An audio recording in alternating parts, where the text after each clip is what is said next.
Hello everybody, I'm Ajit K. Mishra, your course instructor for Essential Life Skills. I'll now take you to the second important skill in this session, that is influencing skill. We all know how important it is for all of us to know the power of influencing, to understand how we can develop the power of influencing in each one of us. And when we are able to do so, we can expect to go that extra mile, we can expect to achieve success for us. So influencing is very, very powerful. And along with persuasion, it becomes even more powerful. So persuasion and influencing go together. So influencing is the ability of a person, our ability, or it's a very important leadership quality or ability to affect, to shape, or to transform the opinions in a very convincing manner, of course, and the behaviors or actions of other people without necessarily having a formal authority over them. Look at the social media influencers today who are exerting a tremendous impact on how people think, how people behave, and how people act. So there have been influencers and they do not have any formal authority because we are not employees under their authority. They are not our bosses, yet we believe in what they say. We form the kind of opinion that they want us to do or form. And we behave in a manner they want us to, and we act in a manner they want us to. So what is this power? Without any formal authority, they exert such a tremendous influence on each one of us. How is that possible? What is it that makes it happen? We need to understand that influencing is extremely powerful. Therefore, we have to do things to develop this power in us. And once we are able to develop this power in us, we can develop our leadership skills well. So that's the reason why it's very important that we develop influencing skills in us, because influencing is leadership and leadership is influencing. John Maxwell, a very famous leadership author, has very rightly said that leadership is influence, because leaders do not do several things. They do not exert their authority over their colleagues or their co-workers. All they do is to create an aura, create an invisible influence which makes people look up to them. So how is it done? What are the tactics with which we can develop these influencing power? So there are a few influencing tactics. The first tactic is related to the head. Head, because it relates to logical influencing, intelligent influencing. So head is a place from where logical influencing tactics actually emerge. So it helps us approach things in a logical manner. Remember, if you do not sound logical, people will not take you seriously. You will not be able to establish any credibility or integrity. So in order to be able to establish credibility, it's important that you sound logical. The second is the heart. That's a place from where, again, a very important type of influencing emerges. So the heart plays very, very important role because it has to do with emotions. And emotions play a very important role in influencing, because if we can appeal to others' emotions, it will mean that we touch their lives, we touch their hearts. And once we are able to touch their lives by touching their hearts, they will feel connected with us. And then we can easily influence. For example, as an influencer, the moment I say something emotionally, it will promptly establish a connection with the followers. And that way it can be established. The third important part is the hands. The hands, because from the hands, cooperative influencing strategies emerge. These are not just hands to gesticulate, to point, to show. These hands also symbolize cooperation. That's the reason why we generally say, can you give me a helping hand? Why don't you give a helping hand to your friend? So this hand also means help, extending cooperation, extending support. So when we begin to extend support or cooperation, so the moment you come across somebody, an elderly person who is finding it difficult to cross a very crowded road, you just lend your hand to that man, and then you hold the hand of the elderly person and take the person to the other side of the road. See how connected that person will be with you, even though you do not know each other well. So that's the power of hands. So with these three important things, the head, the heart, and the hands, we can actually develop some very important influencing tactics or strategies. And then we can think of being good influencers.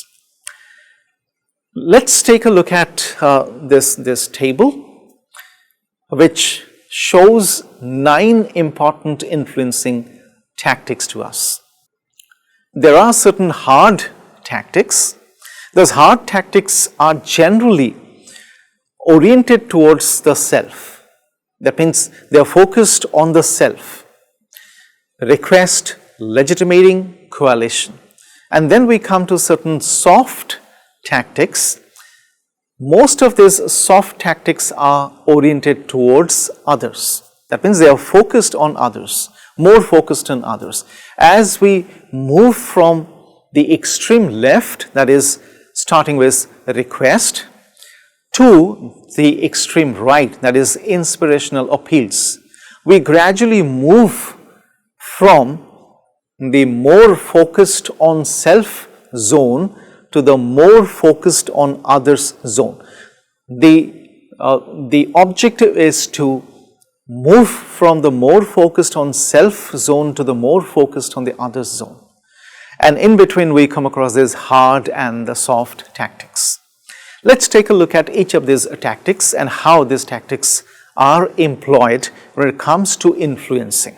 The first hard tactic is requesting. Requesting doesn't necessarily mean requesting. It means something else. So requesting is probably the simplest influence approach, because we get a lot of things done by requesting. But most often we are actually not placing a request, we're actually exercising our authority, our control over people through the form of a request. So requesting is when a leader uses simple demands to get others to take action.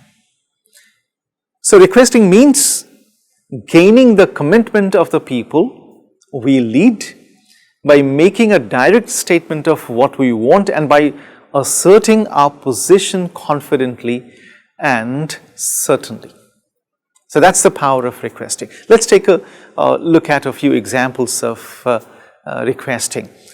These statements, I wanted to inform Jack that this is the latest development. Could you please call Frank and communicate or tell him this? I did ask you to inform him. Have you had a chance to do it? Have you been able to take a look at it? So these are in fact commands that have been converted into the form of requests. So requesting is the simplest and the easiest form of getting something done, or the easiest form to influence people. The second important tactic, influencing tactic, is legitimating. So legitimating is slightly more complex than requesting, in that we as leaders add a legitimation or a rationalization for the command and control approach. With legitimating, leaders seek to establish the legitimacy of a request.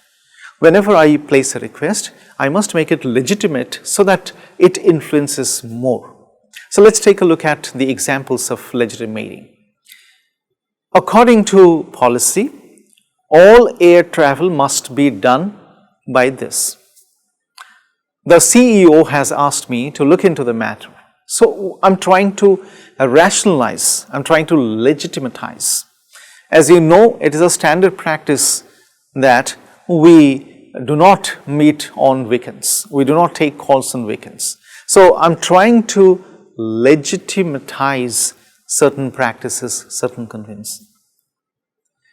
The third important influencing tactic is coalition. It's again a hard tactic. Coalition is very, very important because in order to create a scenario, in order to create a situation where people would automatically accept certain things, certain decisions, the leaders try to create a coalition. So coalition is similar to legitimating, but it's slightly different. Its standing doesn't come from a reference to any form of authority. So most leaders use this approach either to get people's help and use their support in a certain desired manner, or to convince them without telling them anything. So how does this happen?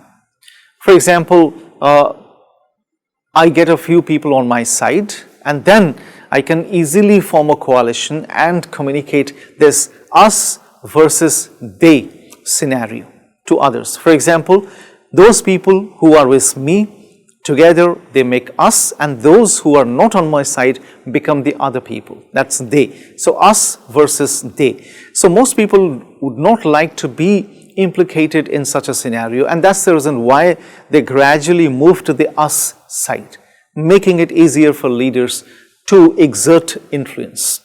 So typical statements by leaders who use the coalition tactic are, everyone on the finance team says this. That means a lot of people on the finance team says this. So you also say the same thing.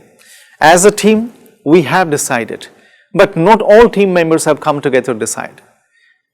Many members have done that, but not all team members have done so. Everybody think it's a good idea. Similarly, this can happen. The next important tactic that starts with a soft tactic is rational persuasion. Unlike the hard tactics, soft tactics are more people-oriented. They're focused on the others, people. So rational persuasion is a very simple tactic. It combines the request of the pressure approach with logical arguments. So it's a combination of request and the logical approach supporting that request. So this becomes a rational persuasion. The second soft tactic is socializing, and that's one of the most important tactics. So leaders start to take an active interest in those they're trying to lead or convince or influence.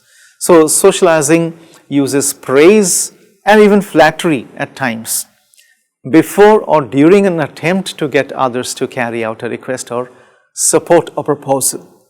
So, for example, if somebody says, "You are very, very good at this, I think you'll understand what I'm trying to say." So I begin by flattering. That will help.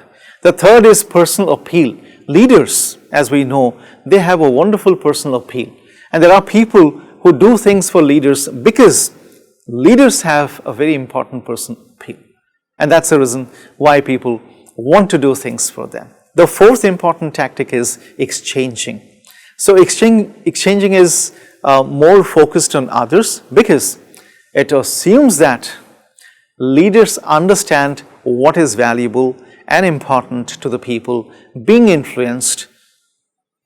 And that's the reason why most people believe in exchanging. And exchanging is also very powerful when it comes to actually exchanging certain privileges. For example, the leader can say, "You support me, I'm going to give you promotion. So that will also work greatly. The next important soft tactic for influencing is consultation. So consultation is very, very important, because with consultation, leaders ask others to suggest improvements. So you feel special. If I'm proposing something, and then while doing so, if I ask you to give your opinion, your ideas, you'll feel special.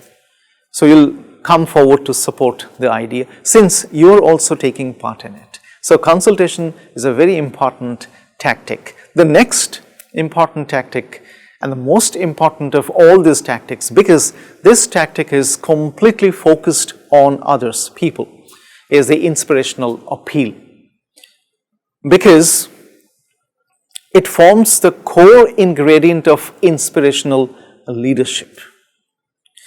So leaders begin to inspire by understanding others' perspectives, because they can focus on what lies deep in other people's mind, and they understand their values, their emotions. They begin to be one with them, and that's exactly what inspires people. Let's take a quick look at a few examples. An inspiring leader, or a leader using inspirational appeal, might say, "You're the best one to handle this negotiation because you care about being both businesslike and environmentally positive." And that's the reason you'll certainly feel as if you're special, and that's the reason you'll feel inspired. So inspirational leaders, or leaders with inspirational appeals, generally do this. And that brings us to the end of this session. But before I end, let me tell you that true leadership is all about moving from influence to inspiration. Although persuasion and influencing are two very important tactics which lead to great leadership skills, yet leadership is all about being able to inspire more than influence. So with that, we come to the end of this session. I'm very sure you have taken note of the important persuasion and influencing skills I talked about, I walked you through, and you're going to explore them yet further so that you can develop them well in yourselves. When I meet you again, I'll be talking about change leadership, another very important leadership skill. Until then, bye-bye.